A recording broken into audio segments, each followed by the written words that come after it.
I don't want to spend a lot of time talking about politics. I don't want to think about politics, but I do. Because in essence, there's no way for anything to not be political. Except perhaps, let's say, the most rarefied of concepts that transcend human concern. So, right now we're going through an interesting set of developments when it comes to the question of truth. And, those of us who are interested in truth, well, it's rather upsetting to be in a world so rife with lies.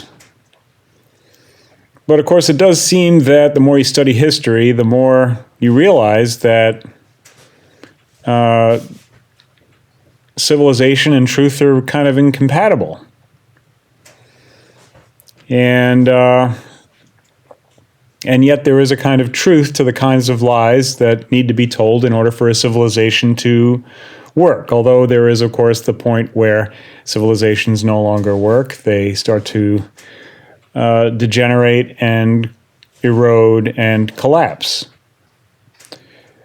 And it does seem that one of the hallmarks of that is people being willing to embrace ever more outrageous lies.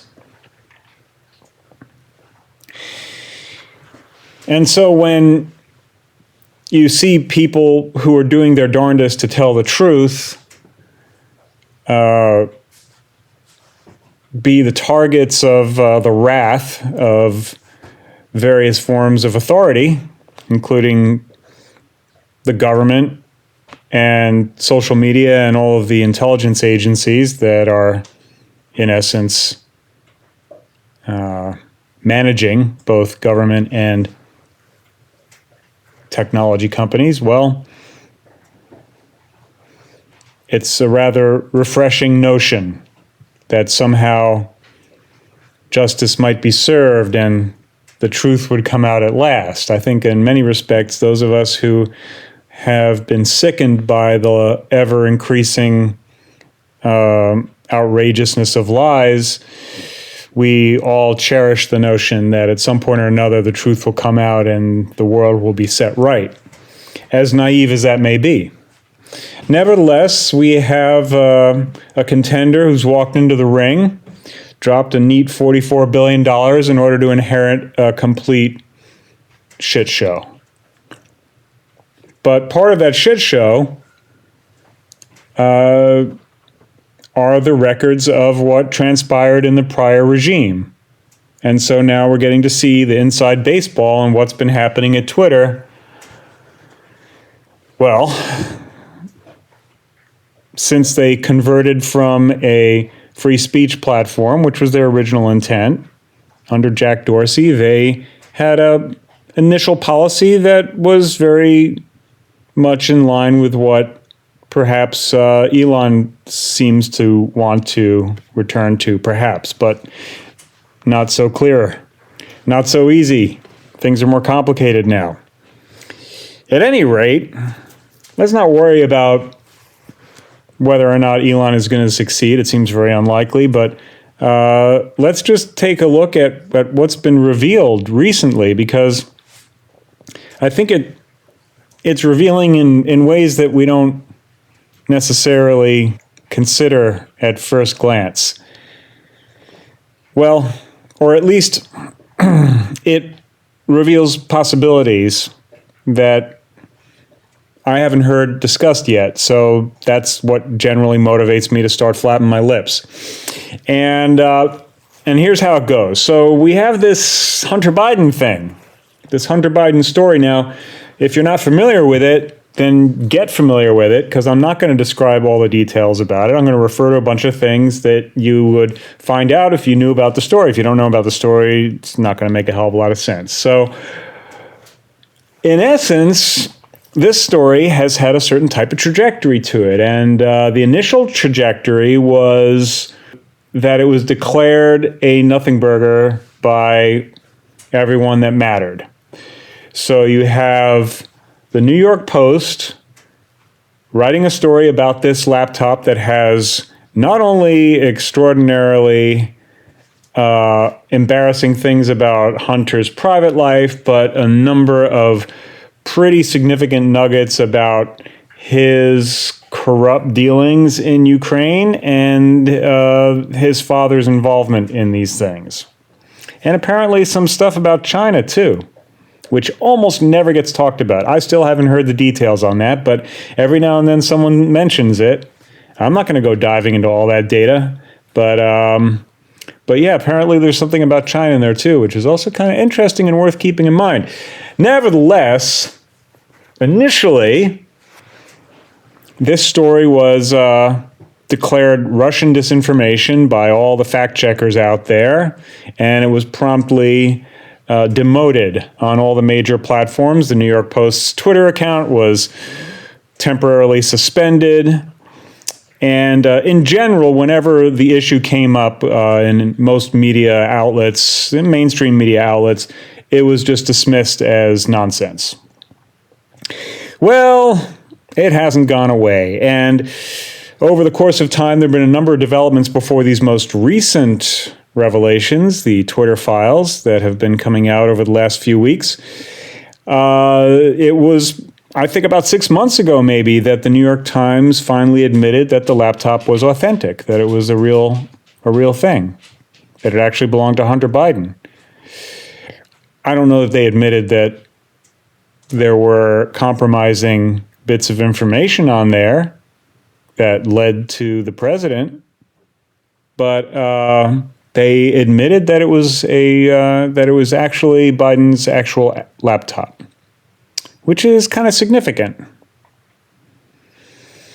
I want you to keep that in mind as well. So, what we've learned most recently is FBI involvement with Twitter and with respect to this story and making sure that it didn't really get any major play on the platform.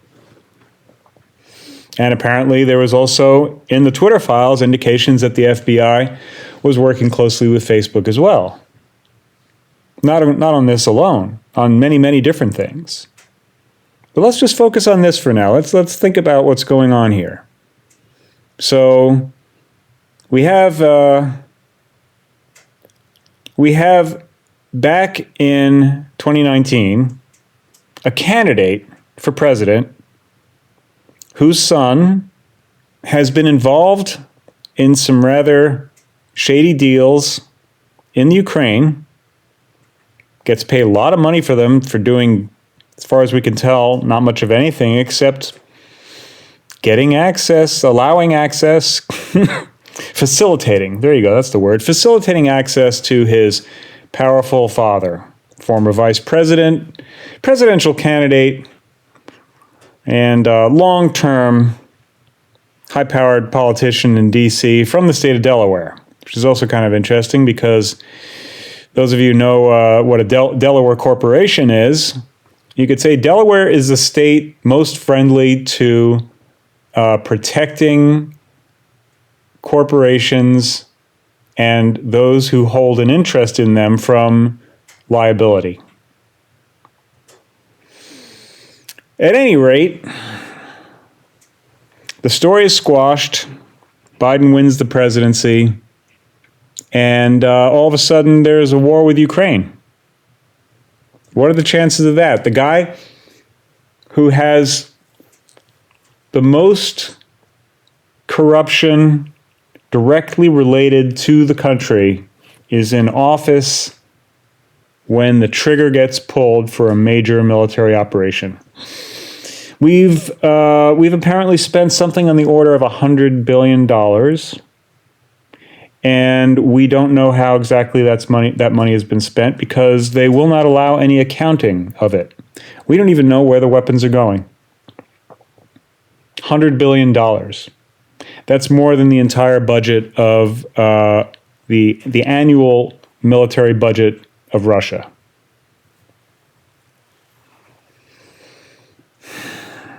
So the war in Ukraine is a separate issue. I think it's an incredibly important issue. I think it's complicated, but I also think it's rather clear, as Barack Obama said, that there's no real strategic interest for the United States in Ukraine. And so you got to ask yourself, what's really going on here?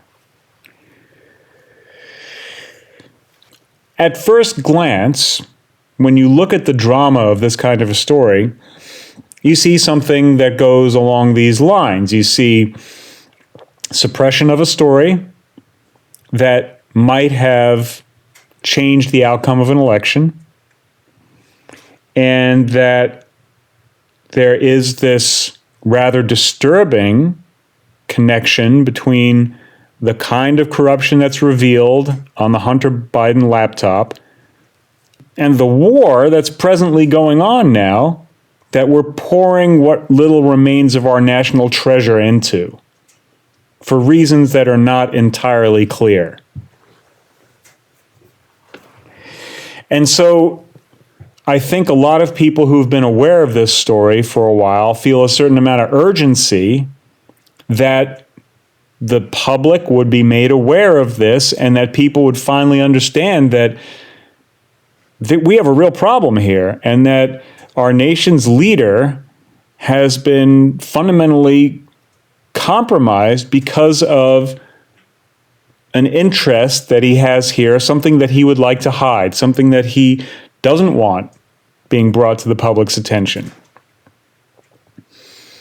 And so some might think, well, the fact that this story is now being made more widely available, well, that might be a good thing. That might actually bring some truth into view. And, what do they say? Truth is the best disinfectant. Light is the best disinfectant, right? And so that idea that things could get cleaned up because now we would know the truth. But that's certainly not the only possibility. And I'm afraid that there's another possibility that's worth considering. And I'm not saying that this is what I believe. I'm just saying it's a possibility. And I think it's a possibility worth thinking about. Because I have noticed this story kind of bouncing around on the fringes. And occasionally it pops up in a mainstream outlet in a way where it doesn't quite cover what's actually going on, but it just makes an appearance. And so let's just imagine that for whatever reason, there's an extraordinarily powerful group of people who want to see something happen in Ukraine. And as I said, we don't have a really great sense of exactly why it is that all of a sudden this has become the most important thing for the United States to do with all of its resources, particularly now that our civilization, our society is crumbling in so many different ways, and we don't seem to have money for any of that. So it's rather alarming that we have such uniform support for this amongst the political classes and throughout the media. And, as far as I can tell, throughout the population, because I've spoken to a lot of people lately who are just all about supporting Ukraine. And I'm sure they think they're doing the right thing. And I'm pretty sure that they're terribly mistaken about that. But that's a different story. If you wanted to make someone do something that they really didn't want to do, one of the best ways to do that is to hold the legacy of their family over their heads. And so I've seen this story popping up at key moments over the last few years. And it seems like every time it does, it fades back into the background and there's another escalation in the action in the Ukraine theater. And so you really have to wonder, now the heat is being turned way up. what kind of escalation are we going to see next? Is it possible that the mere mention of this story in mainstream outlets gives Biden the heebie-jeebies and pushes him ever closer towards doing something that he would not otherwise ever consider doing? I'm not saying that that's what's happening. I'm just saying it's a distinct possibility. And this is the real problem with electing corrupt people. I'm not sure it's possible to elect anyone that isn't corrupt. There is this whole notion that, in essence, the entire edifice of government around the world is held together with blackmail. And it's a pretty good theory. It makes a lot of sense. In some ways, you could say it's necessary, because how else are you going to have discipline with very ambitious people if you don't have information on them that's going to keep them doing whatever it is that you want to do? The problem is, like, who's holding the reins and what are their intentions and what's the outcome of the whole thing going to be? But, as far as I'm concerned, I always figured corruption was a real problem, but now it seems to me that it's just right to the core. We're completely corrupt. And that's frightening. It's a frightening situation to recognize that your society is being run by people who no longer can afford to care about what happens to the country, because they're being held to some other program because of the drama of their own lives, really, and decisions they made that allowed them to get into those so-called positions of power. They're not really positions of power. Because if someone has control over these officials, over these elected officials, that's not a person in a position of power. So I'm not saying that that's what I think is happening. I'm saying it's a very distinct possibility. I don't know what kind of a number I'd put in. I don't know. It's more likely than not. And I don't really know what good it is to think about this, except to perhaps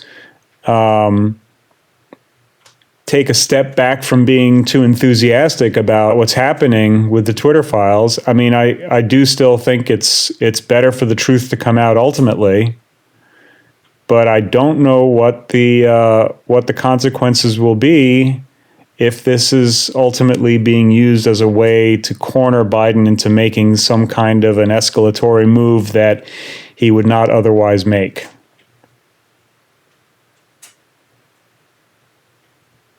It's really quite remarkable that that his administration has not only failed to make any real diplomatic efforts in resolving the conflict there, but when a small contingency of so-called progressive Democrats sent a letter to the White House basically saying, yeah, we fully support what needs to happen in Ukraine, but couldn't we do a little bit of diplomacy on the side? That was, that was going too far. They all got reprimanded and sent back to their rooms, and they all decided that it must have been some staff person who had sent the letter out without their knowledge. That actually happened, right? So what that tells you is that the administration wants this war to continue. That's what it tells you.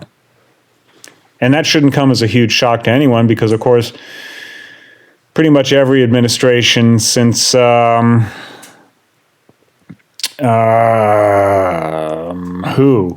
administration since World War II has been managing some kind of major military action. Isn't that true? And they may, talk about wanting to end them, but more often than not, they really don't. Or, by the time they do, they've got something else lined up.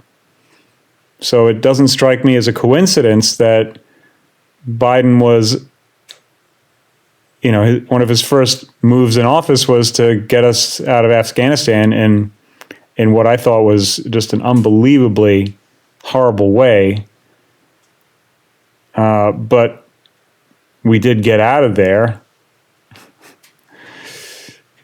And then, of course, next thing you know, we're just pouring military technology into Ukraine and tons of money with it.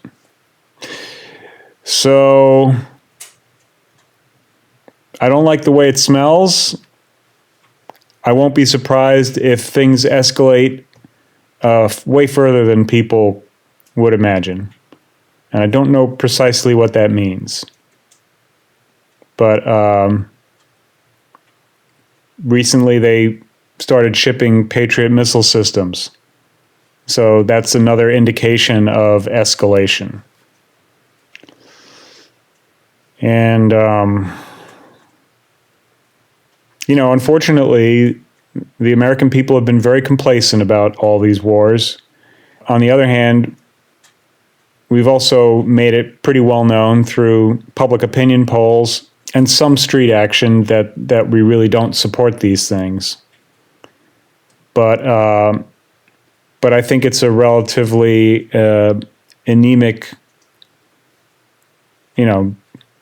we just don't have the integrity as a society to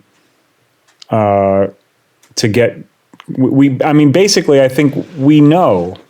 I think that at this point, the American people know that the government doesn't care what we think, and we could march all we want, and we could demonstrate all we want, and we could organize all we want, and it's not going to make a bit of difference. And if we were successful enough to be bothersome to these people, what they would do is, exactly what they did to the January 6th people. So if we really got bothersome with this government, the people who are running the show, they would just infiltrate the groups that we were part of and frame people and get them arrested on trumped up charges and make an example out of them. Call them domestic terrorists. That's where we are. That's where we are as a society. And in some ways I think we deserve it because we have succumbed to the temptations of Babylon. And we've lost our sense of civic duty a long time ago. And we allowed these mediocre people in politics to not only be elected, but to get so corrupt and so far away from their constituents. So it's a gigantic mess and another very depressing episode here at the Assembly of Silence. So I think that pretty much covers it. One of the underlying messages I think it's worth kind of contemplating is, when you think you know what's going on, well, think again. And that means, well, think again about what the possibilities are, because you could think, oh, it's really just this simple, like they tried to cover up Hunter's laptop and that would have changed the election. And if everyone knew about it, then it would solve the problem and everything would be okay. But maybe this laptop, it's not as if this is the only salacious thing out there. There's another story that circulates every now and then that's even more intense than this one. I'm not going to say what it is, but it shows up here and there. And that's another one that whenever I see it, I'm like, I bet you that there's someone letting Biden know that this story is still circulating, sir. And now it showed up here. So when the Hunter Biden thing was verified by the New York Times, I bet you that was noticed. Ooh, the New York Times just said that that's actually a real thing. Did you see that, sir? Not saying that's what happened, just saying, there's a pretty good chance of it. So when you think you know what's going on, there's a pretty good chance that you're wrong, And so, the political drama often has multiple layers underneath the surface. And I don't know what the other possibilities are. This is just one that occurs to me right now. I'm sure there's plenty of other ones. But I think it's really worth, before you kind of jump on a bandwagon, really thinking, well, what's another way of looking at this turkey? Okay, well, not a lot of prescriptions for anything useful. I'm sorry. I hope that the meditation was worth your time. At least it wasn't too long.